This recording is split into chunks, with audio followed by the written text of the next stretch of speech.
Καλό είναι να μπορείς να συνεννοηθείς με τον άλλον. Διαφορετικές ηλικίες ίσον διαφορετικά μοτίβα σχέσεων. Έχει ενδιαφέρον. Όταν έρθει η ώρα να παντρευτώ, δηλαδή σε πολλά χρόνια, τότε θα βρω ένα μεγαλύτερο και φτιαγμένο. Μέχρι τότε όλες οι ηλικίες είναι καλοδεχούμενες. Είπαμε. Εγώ θέλω μία πιο όρημη να μου μάθει κόλπα. Μιλφάκι, μιλφάκι. Όταν λέω όρημη εννοώ 3-4 χρόνια μεγαλύτερη. Πιο όρημη από μένα. Έτσι κάπου εκεί κοντά στα 23-24. Έτσι ξανθιά. Ροκ τυπάκι.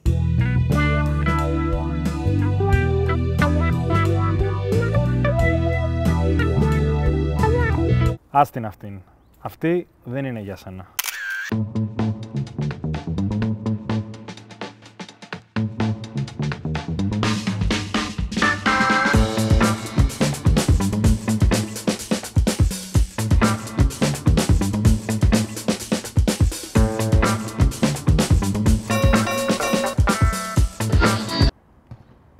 Ξεκινάς νωρίς με μία έμπειρη. Αυτή χαίρεται και εσύ μαθαίνεις. Συνεχίζεις με κοριτσάκια της ηλικίας σου για να λέτε παραμύθια. Και μετά τα 40, χορτασμένος πια, αν χορταίνει ποτέ κανείς, παντρεύεσαι μία μικρότερη, την κυκλοφορείς και χαίρεσαι. 1, 2, 3. Απλά πραγματάκια. Και η πιτσιρίκα μετά από 2 μήνες, μόλις έχει σιγουρέψει διατροφή και περιουσία, στα φοράει κανονικά με τεκνά της ηλικίας της. Και καλά σου κάνει. Και στις επαφές μεταξύ ανθρώπων του ίδιου φύλου, η διαφορά ηλικίας παίζει πολύ. Βέβαια, ο καθένας, ανάλογα με τη φάση του, έχει το target group του. Δεν νομίζω ότι θα έμπαινα στη διαδικασία να είμαι με ένα πολύ μικρότερο ή ένα πολύ μεγαλύτερο άνδρα από εμένα. Τι θα είχαμε να λέμε.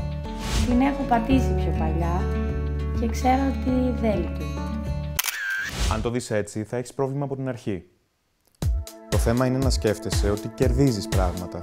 Και δεν το λέω με την ιδιωτελή έννοια. Το έχω δοκιμάσει. Ήμουν παλιότερα με ένα παιδί που με περνούσε 10 χρόνια. Οκ, ερωτικά ήταν καταπληκτικά. Αλλά ένιωθα ότι συνέχεια έπρεπε να αποδεικνύω πράγματα. Με κούρασε όλο αυτό. Εγώ το καλύτερο σεξ το έχω κάνει με κάποιον που ήταν 5 χρόνια μικρότερός μου.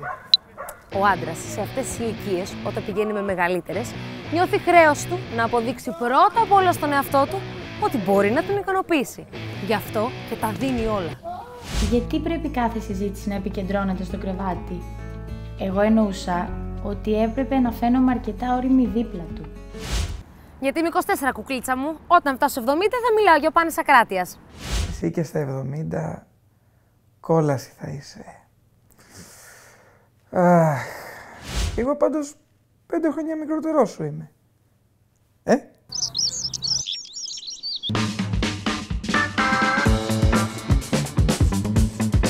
Οι επιδόσεις των ανδρών όσο μεγαλώνουν πέφτουνε, ενώ των γυναικών βελτιώνονται. Άρα πού καταλήγουμε, κορίτσια? Ότι οι γυναίκες από τη φύση μας είμαστε ανώτερα πλάσματα.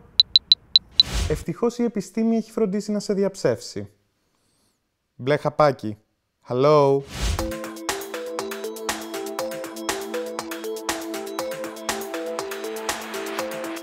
Εγώ τις ξέρω τις ανάγκες μου. Τις φωνάζω. Πολύ φωνάζεις, αγόρι μου. Πιο σιγά να ακούσουμε την ειδικό. Ο έρωτας χρόνια δεν κοιτά. Ρίση παλιά όσο και οι ανθρώπινες σχέσεις. Όταν εμπλέκονται διαφορετικές ηλικίες σε ένα ερωτικό παιχνίδι, το αποτέλεσμα ενέχει πάντα το στοιχείο της πρόκλησης. Μην βάζετε περιορισμούς στις ηλικίες. Αυτό που πρέπει να αφουγκραστείτε είναι η χημεία που θα αναπτυχθεί μεταξύ σας, η οποία σε πολλές περιπτώσεις με διαφορά ηλικίας μπορεί να προκύψει εκρηκτική. Αν είστε μικρότεροι, χαρίστε φρεσκάδα και ζωντάνια. Εάν είστε μεγαλύτεροι, μεταλαμπαδεύστε τις εμπειρίες και την ωριμότητά σας. Όλα τα παραπάνω μεταφέρετε τα και στο σεξ, όπου εκεί αποκτά περισσότερο ενδιαφέρον. Κάτι παραπάνω ήξερε η κυρία Ρόμπινσον.